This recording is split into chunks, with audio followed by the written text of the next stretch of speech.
This will be, I cannot predict, probably not accurately, Justin Fields' success in the NFL, but I can say that this will be the last time that we will discuss Justin Fields' that we will ever prospect as an debate. NFL player or where he's going to be drafted.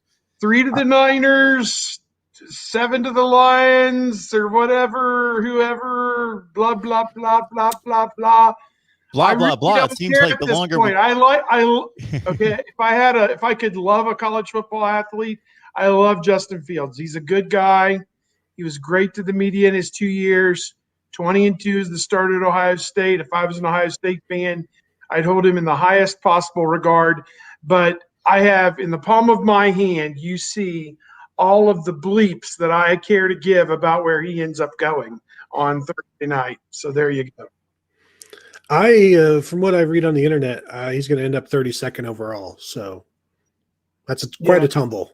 Chris Sims, is that where he had him 32nd? Yes. And who is 32nd? Who won the Super Bowl? I don't know. Tampa Bay. Well, they need a quarterback in a couple of years because that guy's going to be 50 here any day. So, yeah. I don't know about that statement, Steve. It just seems like he's going to play forever. And it also seems like we better get this draft over with for Justin Fields' sake, because the longer it gets pushed back, and not that it's been pushed back, but fourth round pick. They find out other things wrong with him. I'm not finding these things, but I'm not an NFL scout. But then again, I had this conversation with a friend the other day. If we were looking through drafts, and you guys already know what the conclusion of this statement's going to be, for as much money, resources, expertise, 82 different ways to measure these athletes, especially at the quarterback position and elsewhere, it's amazing how many misses there are in these drafts. Yeah, I actually put a spreadsheet together a while back of the first-round quarterbacks since, and I don't even know, I could have researched it. I don't even know how far back I went. Probably within this century, since like 2001, and the success rate was 50%, a little bit less than 50% on whether or not these guys became like established starters and were worth that. And I mean, every single franchise has their misses, except for New England, because they haven't had to draft anybody since 1999, and even then, the guys they've taken in like the second and second round or whatever didn't pan out, and so even the great ones screw up, and everybody's given Shanahan, Kyle Shanahan, all of this respect, and then you have other people saying, well, he passed on like Deshaun Watson and Pat Mahomes to sign Kirk Cousins, so it's like, well, maybe he's not infallible, as well as we all continue to hear these rumors of, San Francisco locking in on Mac Jones or, Trey Lance or anybody but Justin Fields. And that's why all of this subterfuge kind of leads you back to, well, maybe it is going to be Justin Fields. I had an NFL scout tell me like Shanahan hates the media and he thinks he might just be screwing with the media. And it was always going to be Fields, but we'll see. I'm glad by this time next week, I will be able to tell you, Mark, where exactly Justin Fields will be drafted. That's why we have you on here, Tony, to give that type of insight. Yep. I just don't see it when it comes to just the micro analysis of every little defect in his game. It seems to be, I just think he's going to turn out to be a decent pro, if not better. Yeah, I agree with you, Mark.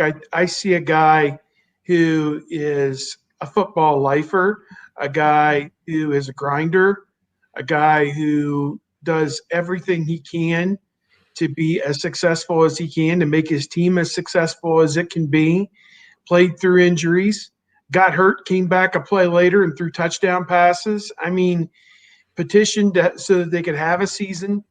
I don't know where there would be even a negative mark against him.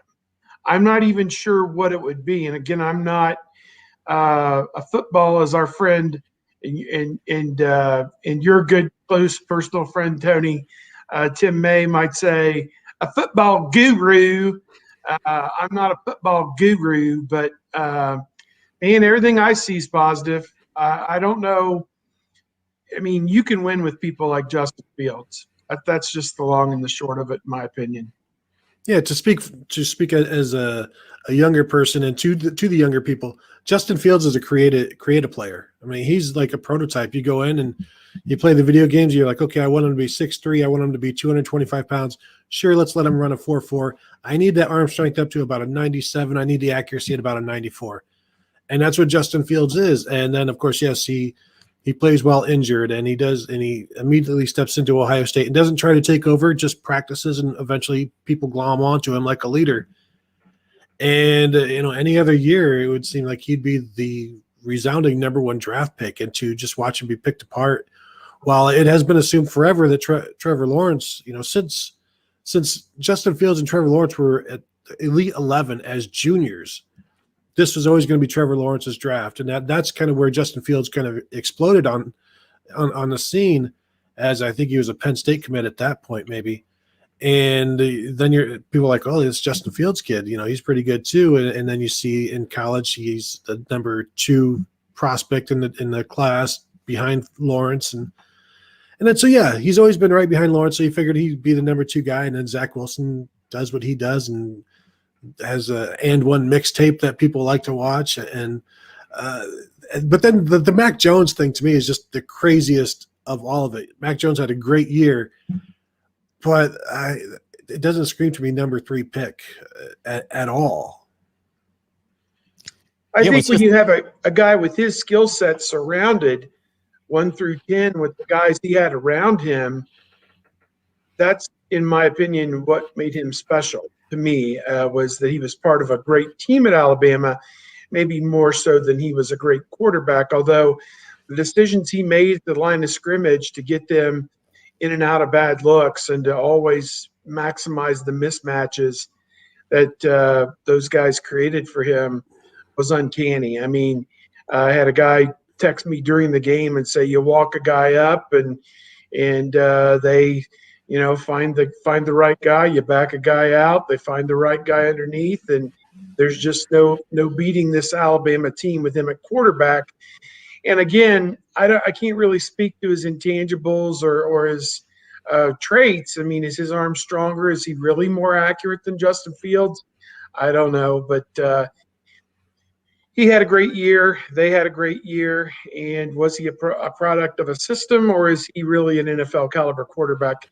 Somebody's going to find out. My amateur take on the comparison between Mac Jones and Justin Fields would be that Fields is the better athlete. I don't think there's any question about that. Can't be debated. He's going to give you the extra dimension of being able to break, contain, threaten the defense, also design some running plays for him, read option, that sort of dimension. As a thrower, I think Justin Fields has a better arm than Mac Jones, but I do think, and I think Fields is an accurate passer. Mac Jones was pretty darn accurate. Drew Brees was maybe the most accurate collegiate quarterback I've ever seen. Mac Jones routinely threw the ball where it needed to be, even when guys were in space, would throw it exactly where it needed to be for them to head upfield and run. The thing about Mac Jones, like we saw Justin Fields in a couple games, Northwestern in particular, under siege and having to respond to real adversity. And I'm just talking about not life adversity. I'm talking about a pass rush, like consistently. And I watched pretty much quite a bit of Alabama football. And Mac Jones, I don't recall him having to face that type of game, just being very comfortable game to game to game to game. Yeah, I completely agree. It's a lot of it. You watch it. He throws a lot of short passes as well, which helps. But they throw the ball all over the place, and you don't throw it that much just by doing short passes. So, he had a great year, almost 78% completion, something like that. So and you can't win just being a dink and dunk. So obviously he did more than that. But I number 15 overall, sure, but number 3, I would say it's the most dramatic rise we've seen, except Zach Wilson is going too. And he came almost out of nowhere as well, but he at least went into the season with people talking about him. Like Mac Jones, it was almost like he was a fallback to the Nick Saban quarterbacks of, like John Parker Wilson and the guys who just get the ball to the guys in space and let them go do their thing, just manage the game, and the defense will take over. That wasn't the case at all, because Alabama's defense was the least of their team. The offense was the best, and he was obviously a large part of that, because I don't think every single quarterback would have done what Mac Jones did, and certainly they wouldn't have been as good. It's hard for me to look at the two of them, Justin Fields and Mac Jones, and side with Mac Jones. And that's me seeing everything of Justin Fields and very little of Mac Jones. So to extend on your point, Tony, coming into this season, taking the Lawrence versus Fields narrative, and Lawrence being number one and Fields at that point being almost a definitive number two. And for some people, let's see if he plays himself into the number one position. Let's watch this season.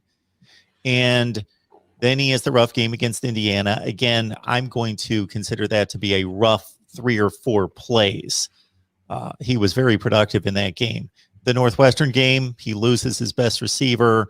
Northwestern really came after him in that game. I thought that even though the stock was dropping at that point, that what he proved against Clemson would buy back a lot of that. And then they face Alabama. And to me, that was a neutral performance. He was playing from behind. He had no running game. He lost his running back. He lost Wyatt Davis. They were just not on Alabama's level, and he had to just shoulder the load of that game. And I didn't think he played poorly. I didn't think he played great. I thought he played okay. But that Clemson effort, I just thought would have shut a lot of people up.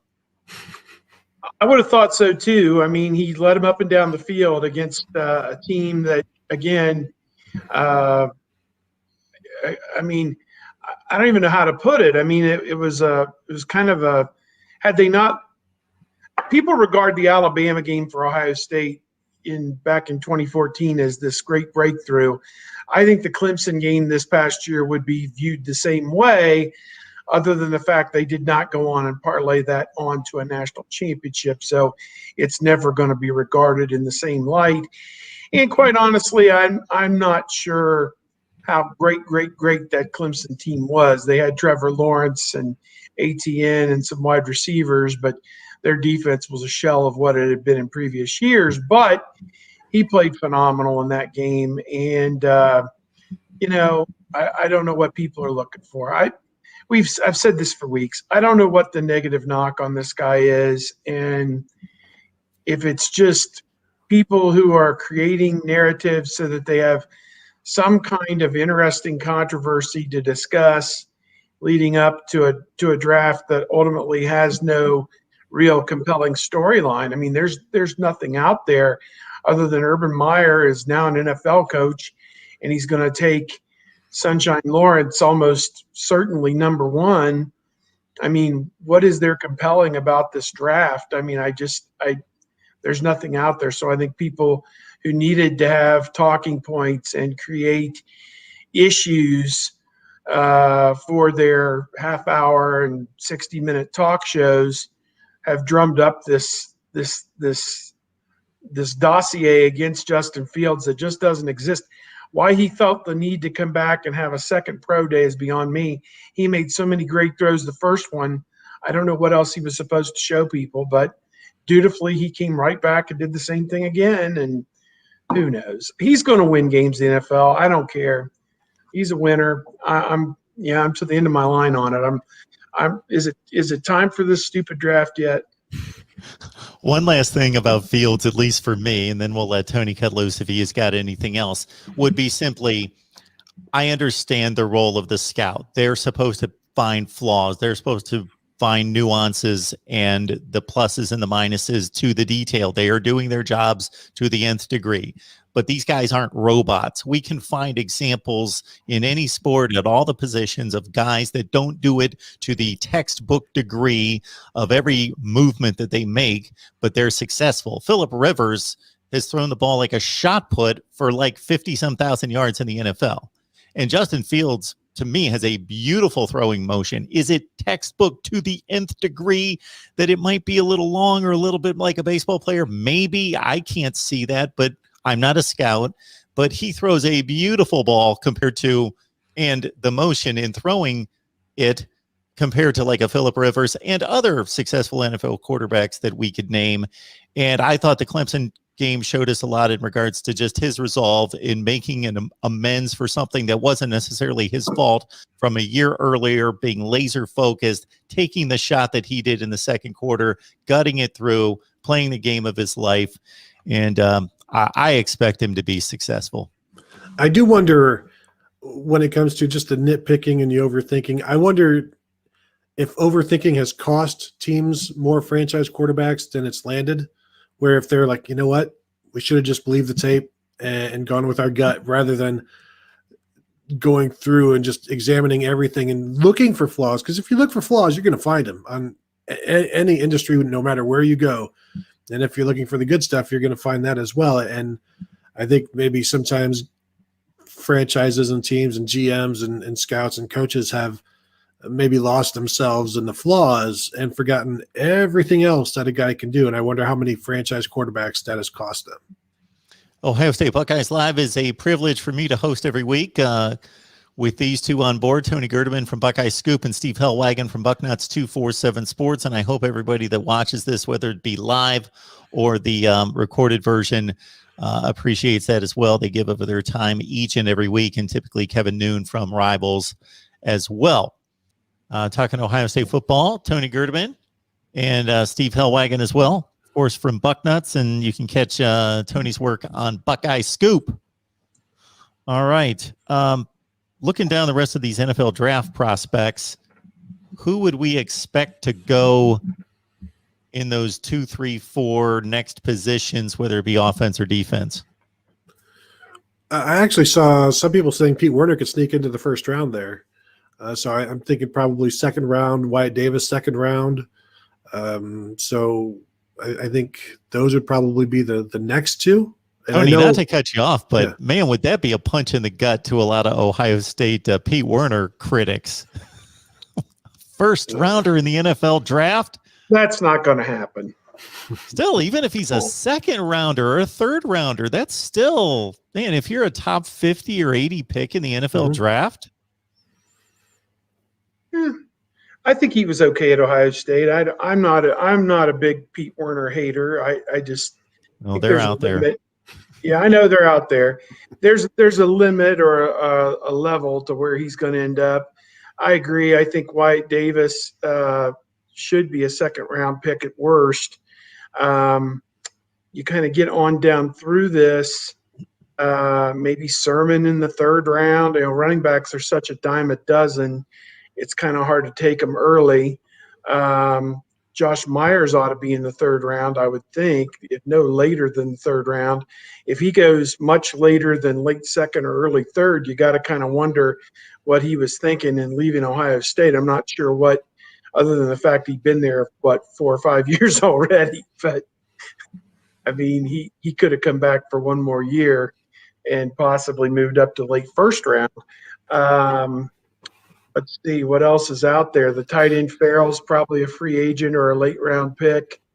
Defensive line, Togiai with those bench press reps, maybe third round, third round. I don't know. Who's their outside guy that's coming out? Cooper, late round, I would think 5, 6, 7 for him. They're saying mid round for Browning, 2, 3, 4. Borland probably 6, 7 or undrafted. I would think Hilliard 7 or undrafted. And then in the secondary, I'm drawing a blank. Who's the corner? Wade? Boy, third round maybe. I don't know. Second round, late second, third round. Again, he's a guy that, came back to show he could be an outside corner. Didn't necessarily show he could be an outside corner and still left to go to the NFL. I don't know.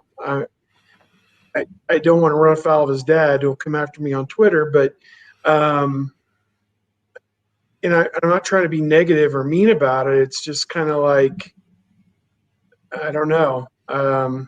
Maybe another year to redeem himself would have been good too. I don't know, but you're playing for your second contract with most of these guys anyway. We're seeing with like the Browns just exercised the fifth-year option that they had on Baker Mayfield as well as Denzel Ward, who were both early first-round picks in that draft, whatever year that was, 3 or 4 years ago. They're going to their 4th year now. And they've already had their option picked up for the 5th year. And the big thing is to get that, get that picked up, get that extension. That lucrative money comes in the second contract, obviously. So that's what these guys are hoping for that are going in now.